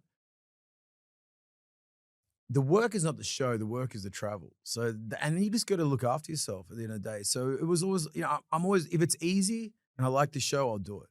If it's a fucking pain in the ass, a lot of the time I won't. So I was getting offered a lot of shows, but they're kind of like, it was, and because I was back, I was like, I'd rather say, I'm always a firm believer of saying no, just letting it build, until it's right. And then, when it gets to a point where the money's right and I can fly, proper business class there and do the show and it's comfortable, then I'll do it. You know what I mean? So, and that's not because like I'm a dick and I have to fly that. It's just because there's more health reasons I need to look after myself. But yeah, there is definitely moments where, there's shows that I think after the second, third year, then I was, I had to just put myself everywhere to get back in there because, you just got to take at some stage, as much as I was saying no, I'm like, all right, now I'm ready. You know what I mean? 'Cause I also wanted to have a few records on my belt. I wanted to do the right set times. There's no point coming in and, you know what I mean? So I just had to let it build. And then when I was ready, then I just went for it. Like you're obviously good at building brands. Like that's the thing, right? Like the kind of, you look back at it, these things, you kind of reinvent yourself, you do it. You're even saying no to the opportunities that may make sense monetary, but like, nah, it doesn't make sense for me as a brand. Do you think that's something that you have always been good at? Because you've done it over and over again? Yeah, I think so. Listen, I think, I try and keep it as real as possible, especially like, it's like, I feel, with social media as well, you look at a lot of sort of jocks now, they're like influencer DJs. They've got famous from, their Instagram and being a character and doing this thing. And it's like, so I try not to do that. I try and just be me and just, I try and post about music and talk about music. And, if you're into that, if you want to see me fucking jump around in my kitchen, it's not going to happen. But if you want to see me, in the studio and talking about records and hanging out and talking shit with you, it's cool. You know what I mean? But it's, I've kind of like, I've tried to keep me marketing myself as, someone, who I am. Authentic. Authentic and, just passionate about, I still play fucking all vinyl sets all the time, like I'm playing one at Coachella on the Saturday night, probably the only guy at the whole festival still playing records, But I enjoy it. I love it. I still buy records. It's kind of like part of what it is. And as much as everyone's like, it's so fucking annoying to travel with, I'm like, fuck you. Try it. You know, it's worth it when you get there. But you know, I feel sorry for my tour manager sometimes. Got to carry all those bags, but you know, it's fine. So the crazy story part, you've told heaps already, but Yeah. is there some other crazy stories that come to mind of like times, like, you know, the last 2 decades where something maybe's gone completely wrong, where you're like, or, you know, it could be a kick-on event or it could be a fucking get into a show that didn't happen exactly the way it was supposed to. Is there any sort of stories that come to mind when I say that? I mean, dude, I've got I got stories of like nearly being killed in Brazil. I've got stories of like, you know, I was thinking about it today because when I was on the way here, I drove past the MCG. So to remind me that I actually kind of that we performed at the Commonwealth Games. But and seems, you know, we're Melbourne-based themed here. We'll talk about. So I remember we. It's a funny story. I remember we'd done the rehearsals and they'd put all these dancers. I don't know if they were in a cage or next to us, and the singer from my group, Dylan, freaked out because I can't have these fucking dancers around me. I'm trying to perform. What is we look like? We look like, you know, we're like, you know, he wanted to be rock and roll, you know. And then he asked to move the dancers, you know, down. And there was this whole thing on the news that went on, and like you know, the girls were crying on TV, and I was like, "Fuck, dude, you should just let them dance. Like, who gives a shit?" You know what I mean? Whatever. Anyway, that's going on. Got all this bad press, and then we just like we were basically partying hard at the Sofitel, and like, the government was paying for everything, like just whatever you want, you know. So we were going fucking mental every night, and then we were going out and we'd go missing. So they had this like bodyguard trying to like these 2 bodyguards were waiting outside our door, and we're like we'd have to get past them to go. It was kind of thing. My bass player goes missing for fucking 48 hours before the show. Don't know where he is. Right? Some mate of his, I think he'd gone a revolver, gone into wherever he's gone for days. We're trying to find him. It's an hour before the show. This guy turns up, is fucking off his tits, right? And we're backstage, and it's like, imagine there's all these athletes, and we're like in the room like this, and they're all back there, and like we're here drinking booze, we're like partying, you know, we've got a bunch of girls back there, the whole thing's going on. You know, Andrew Gaze is there, like trying to read his, you know, his speech. He's like shaking, shit nervous. We're like cracking jokes at him. I think Kathy Freeman's in the corner as well. She's trying to, and we're anyway. My my bass player walks in. My manager punches him in the face backstage in front of all these people. His nose is bleeding everywhere. Anyway, about to go on, trying to pack his nose. So it was. Yeah, I was just thinking about that story today, driving past the MCG. That's a fucking cracker. Yeah, that was a good story. It's only Melbourne too. Like I feel like there's not many places you can go missing. Well, like, you can go missing anywhere. Yeah. But here it's very easy to go In missing. Sydney, for you'd 48 be hours. home. Yeah, exactly. You would have forced back to your hotel. Yeah. So yeah. What's the Brazil one? Can you talk on that one? Oh, the Brazil one's fucking wild. I have to hear it then, dude. Oh, there's been a few. I wanted to maybe tell a recent one. The Brazil. We got time. We got time. All right. We're going to talk more Melbourne stuff. All right. Brazil. All right. So I'm playing. So there was Brazil in Pasha. There was one in Rio, and I think Florianopolis. What Rio? Was it Rio? Sao Paulo and Florianopolis. I actually didn't know that. Yeah, there used to be a few around the world franchised. And I just produced the Macy Gray record. So she did one featuring one of my tracks. I did a few lately for her, a few other records. And pasturing me up, they're like, "Oh, we want you to go on tour with Macy and play a Pasha in Brazil." And I was like, "Okay, cool, whatever." So I ring up Macy. I'm like, "Yo, do you want to come to? We'll go to Brazil, whatever. They're gonna pay us this much, and you know, it's like I'm gonna play some record, DJ, and you sing a few tracks." She was like, "How many tracks do I need to sing?" They say, "I'm like 2 contracts." She goes, "Cool, I'll come and sing 2 songs, and we'll just hang out for a week in Brazil. It's fucking cool, and have some fun." She's like, "Yeah, I'm down." Anyway, so we fly out there. It was me, my best friend Dom, who was sort of working with me at the time, and she had her assistant. And we get out there, And the promoter, before we get on, he's like, you know, do you think she can sing like 10, 12 songs? Like, dude, she's not going to sing 10, 12 songs. Like, she's doesn't even have a, you know, she's going to come out here and she's going to do her thing. He's like, oh, okay, okay. It'd be good if I'm like, maybe she'll sing a third one. So I said, hey, do you reckon you can sing? She goes, yeah, if it's vibey, I'll do a third song. All right, cool. She wanted to do a cover of Creep, Radiohead. I was like, fine. So we get out there and there's like 7,000 people. Place is fucking packed in Sao Paulo. And I'm playing, you know, before waiting, and you know, they're waiting for her to come out. And I could just sort of see like the crowd's like kind of like old, you know? And they're kind of looking at me like, I'm like, oh, what's going on? This is kind of weird, you know what I mean? Anyway, it was kind of an odd show, you know? Anyway, finally she comes out and she sings, you know, sings I Try, the big hit. She sings her songs, everything's cool. And then she walks off the stage and then the promoter's like, yo, we need to go now. And I'm like, all right. All right, cool. So I guess it goes because there's fans and people are crazy in Brazil just to get you guys out of here because it's going to be so hard with the travel, you know. So we go through this back thing. We're in a car. We go to the hotel, whatever. We fly to, sorry, it was 3 shows we're doing. We're doing 2 shows, and then there was meant to be a private show on the 3rd night for, yeah, I remember now.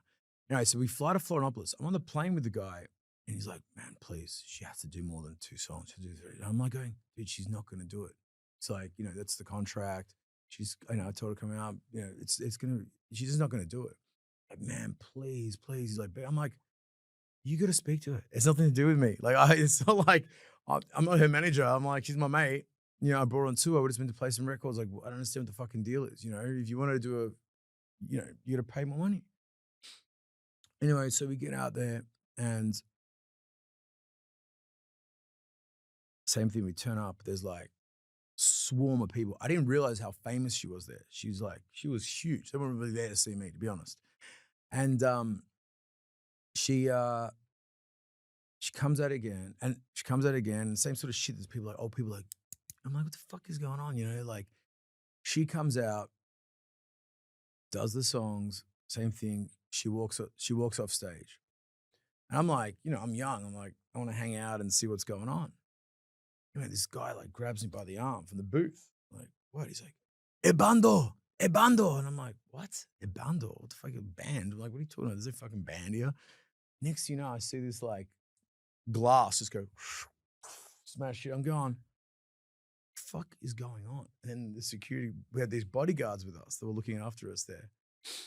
And they're like, you know, they come and they're like, we got to get you. Like, the guy rushes me across the floor and these people are like swinging punches at me. And I'm like going, what the fuck is going on? And then we're in this back room, right? So there's the fucking dance floor and there's the room, which is the dressing room, which is kind of attached to the side of the dance floor. I'm in this room and I can just hear mayhem going on. And I'm like going, and there's this beautiful Brazilian girl who's like talking to me about some dudes, you know, Aussie surfers that had come out there or some shit. And then there's the 2 bodyguards who are strapped with guns. And these guys are like, freaking the fuck out. And I'm like going, dude, what the fuck is going on? And I'm saying to the girl, I'm like screaming, I'm like, yo, what the fuck is going on? She goes, oh, they're just big Macy Gray fans. They just want more. And I'm like going, nah, what the fuck is going on? What have you guys done? She goes, I've done nothing. And then I look over her shoulder and I see this poster on the wall. And it says, Macy Gray, Kaz James, Ebando, live. So they've fucking bought all these tickets to see a live concert, right? In Brazil. You know, it's a fucking poor country. It's a lot of money for them, you know what I mean? So they're fucking smashing the place up and they want to kill us because they think we've taken the money. I think you've done the wrong thing. Yeah, and they're smashing the place up. Anyway, the police, we had to get a 20-car police escort out of this venue. They smashed up the bus we came in, the tour bus to the show. We're sitting in this hotel room, and the chief of police, they're there the whole night. All the police around the whole hotel. I'm like, I get in the car with this guy, this mirror. I'm like, fuck have you done, man? He's like, I'm so sorry. It was a misunderstanding. It was the club. It wasn't me. This whole fucking thing, blah, blah, blah. He's like, He's like, this next show, like, fuck the next show. There's no next show. He's like, please, this one's easy. You got to come on for 15 minutes. It's a private thing, blah, blah, blah. It's not like the other thing. Speaking of Macy, she's like losing it. I'm like, you know what? We got tomorrow off. Let's just fucking go in. Let's do this fucking thing. Let's just call it a day, right? She's like, all right, cool. So we turn up to this show, which is meant to be a private show. It's the World Breakdancing Championships of the world, sponsored by LG. So we turn up and I'm like, what the fuck is this? Right? So I'm like, they're like, yeah. He's like, you just got to get up for 10 minutes. Basically, sing one song and we're going to go. And I'm like going, what are you talking about? This is ridiculous. So I'm like, what have I even played to these guys? I don't have any hip hop. Like, you know. So I think I got on, I think I played Breathe by the Prodigy. Tune. Yeah. And something else, breakbeat. I think I played like a old Phil K breakbeat record or some shit. And they were all looking at me like, what the fuck is this music? She came on. She starts singing like, I try and say goodbye and I joke.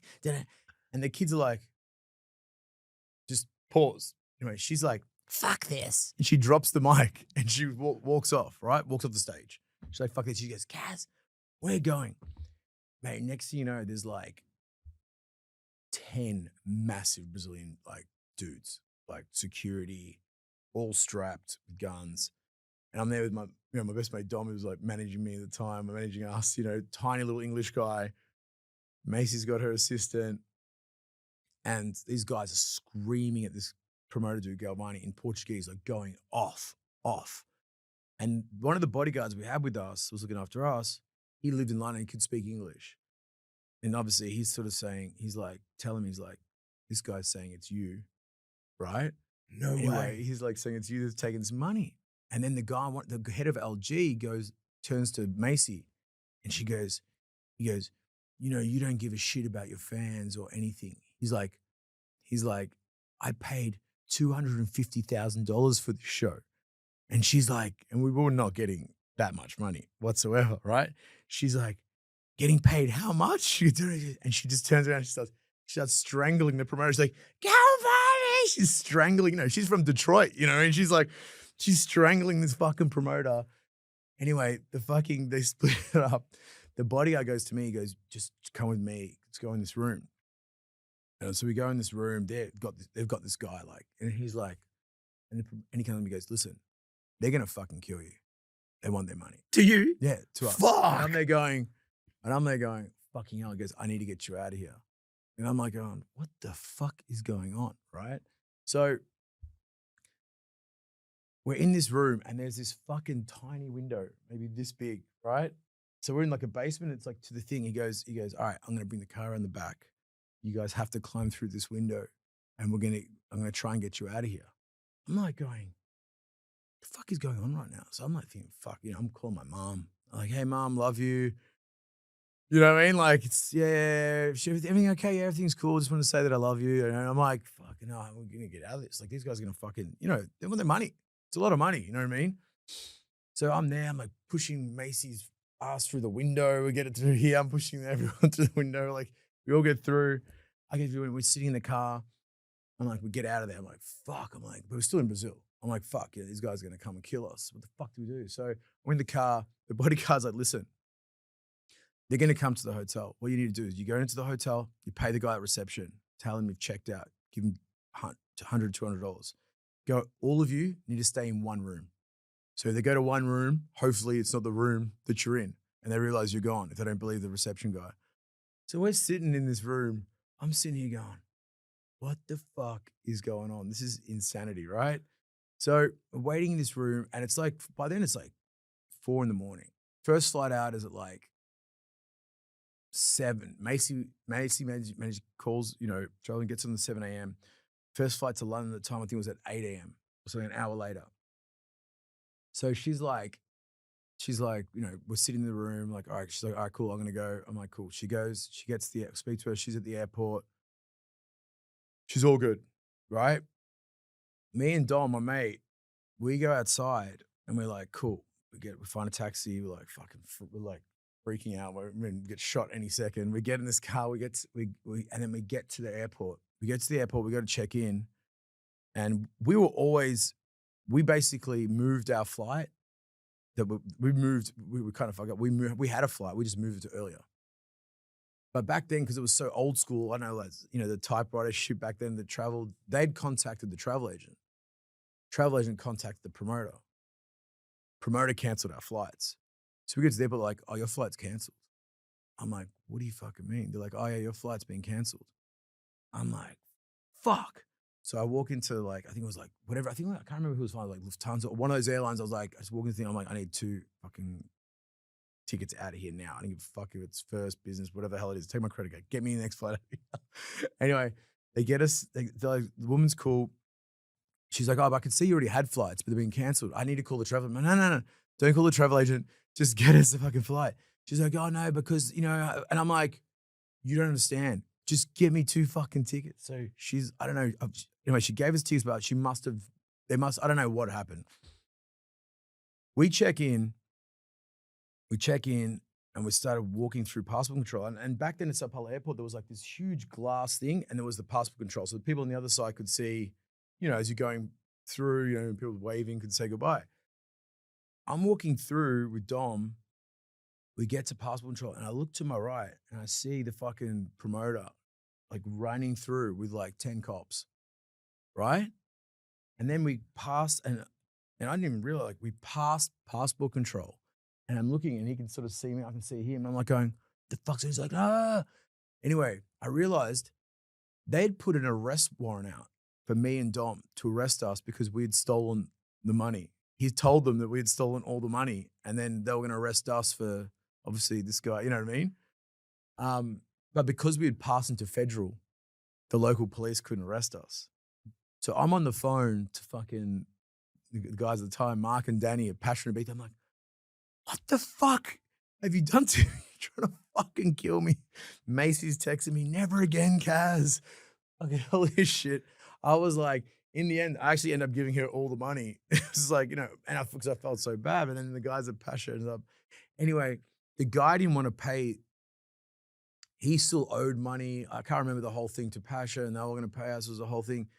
And I think the owner of Pasha ended up making the guy fly to Ibiza.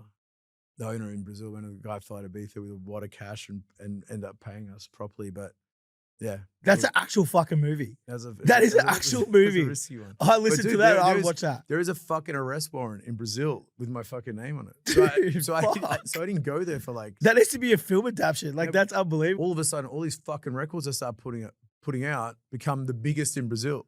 So 10 years later, I find that I'm playing in South America more than anywhere at one stage. And I'm like, but I was like, I didn't go back for 10 years.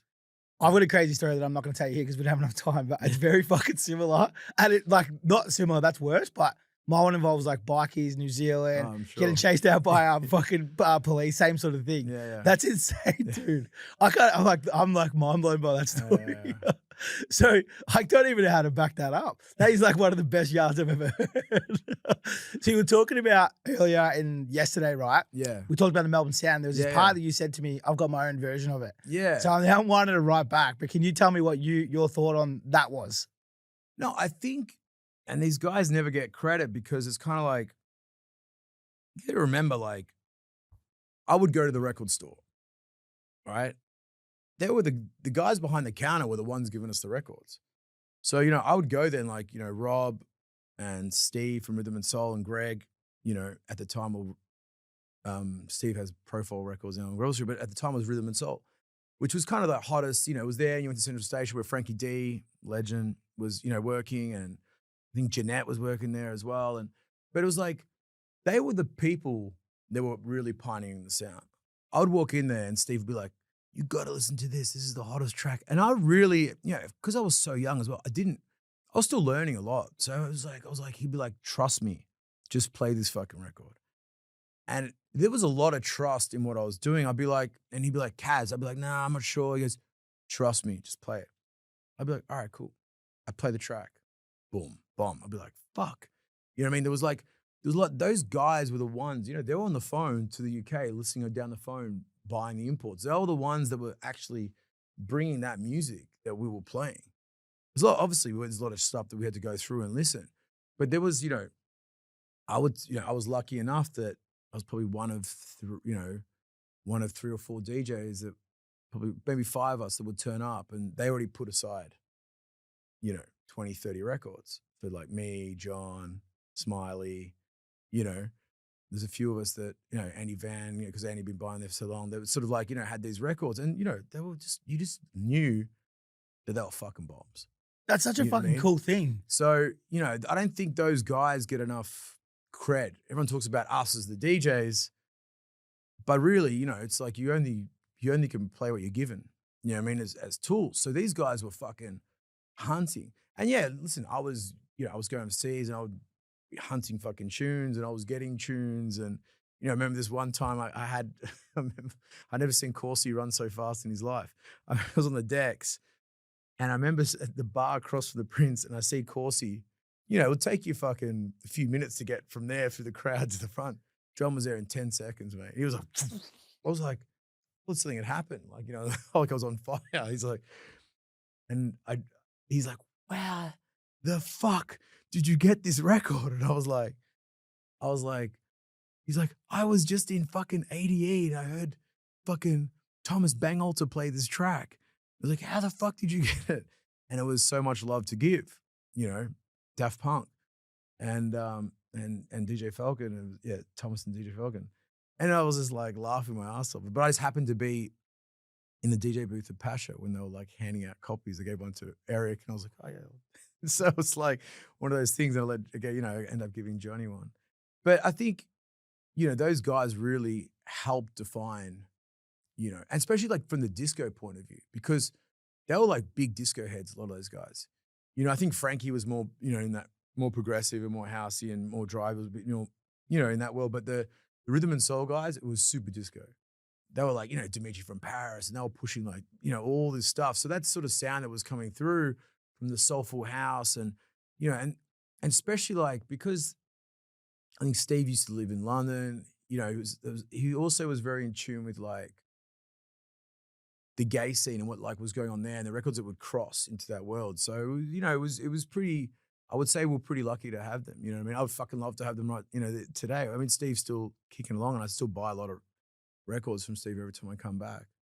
But yeah, I think they definitely helped pioneer. Like the line would be down the road, man. It's fucking, yeah, it's crazy. Like, I've never ever thought about that, but you're right. Like, they were the gatekeepers. And again, like, I remember picking up records from, I won't say because he was gatekeeping them, but yeah, I like boxes, and he would give me boxes of record that I still have now. And there'd be like Superman Lovers, Diamonds for Her in there like 5 times. Yeah. And I was like, why do you have this record 5 times? And he's like, well, I used to buy, I knew it was a bomb.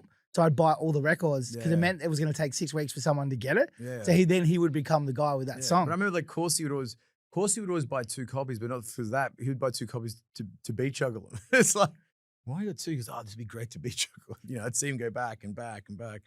It was cool. But yeah, there was definitely like moments I'd walk in there. Maybe I didn't do it much, but I'd buy 2 or 3 copies. I'll be like, there'll be a few and I'll be like, oh, fuck. And then I'd give them to like, to the crew. So, but that's still a thing though. Like if you make a new tune, you give it out to your mates, right? And there's always songs that are blowing up. So it's still not an obscure thing. Yeah. The other one with that too is like back then, like you said before, it doesn't exist anymore. Like as a DJ, you had your record shop guys who you trusted, who knew what you played, knew what you bought. They were effectively a sales guy, but they were your eyes and ears. They were your muse in a sense. And now DJs don't have that. Like you're just scrolling through Beatport. I remember when I got to, obviously I was so used to, walking to a record shop in Melbourne or everyone knew me. When I first moved to London, it's like I had to start again. Like, cause you're going to the record shop and it's fucking Sandy Riviera. It's, everyone, Pete Tong's in the room. All these, like, they're like, who the fuck is this kid? I'm like, you know what I mean? They got 5 copies. And you're not getting one. I'm not even getting a fucking smell. They're like, and it just took so long. It was like finally when the record went, whatever, I don't even know what number it went. I think it went number 2 in the UK. By the way, and I was like, oh, that's my tune. And they're like, oh, you made that? I'm like, oh, cool. Oh, yeah. And they sort of looked after me, but not really. You know what I mean? Because especially like in London, there's such, there's snobs, like, they're like, it's a different world there. They've got their own culture and community, right? Same as us in Melbourne. So it makes total sense. I've never thought about that worldwide. Like, man, imagine living in Detroit in the peak and fucking getting given those songs straight away. Like, I think it was easier to buy records in the States than the UK because, like, the UK always, especially that time, they always had that weird mentality about Aussies. Like, we were like, oh yeah, you know what I mean? The Brits would always be like, oh, what do they call us? Redneck English people. just convicts. Yeah, basically fucking convicts. They're always like, it was a weird thing. But yeah, I'd say definitely that was a big part. But also, you got to remember, like, I think, I mean, it's funny. I went to high school. He was older than me, but I was in the same high school as Anthony Papa. So I think, you had Luke Neville from Perth or whatever, but Papa was kind of like the guy that, Still now, man, people giving him his flowers is one of the best there ever was. Yeah, so. yeah. And I remember, I heard Papa when I was super young, but I didn't understand it. But it wasn't until he was playing in the side room at Passion in Ibiza, and I heard him play, and I was like, oh, wow. I get this. Yeah, yeah. But Phil was always, for me, Phil was like the fucking, I love Phil. I was good mates with Phil. But yeah, I remember Phil playing he was playing in Sydney at Greenwood. There was a Sunday party called Greenwood. It was Sick massive. venue. Yeah, yeah. Sundays at Greenwood was the biggest thing in Sydney. And Phil was playing it. And I went up to see him, and it was the first time they brought out the Pioneer mixer with the little sample button.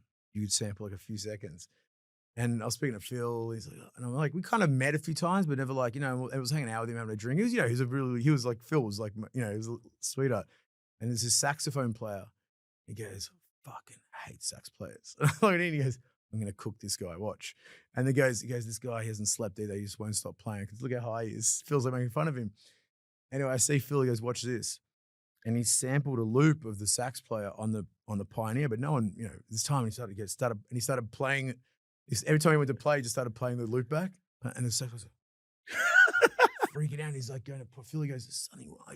He goes, Phil's like, anyway, 10 minutes later, the guy left. Just unplugged and left. He goes, this feels like, yeah, sweet.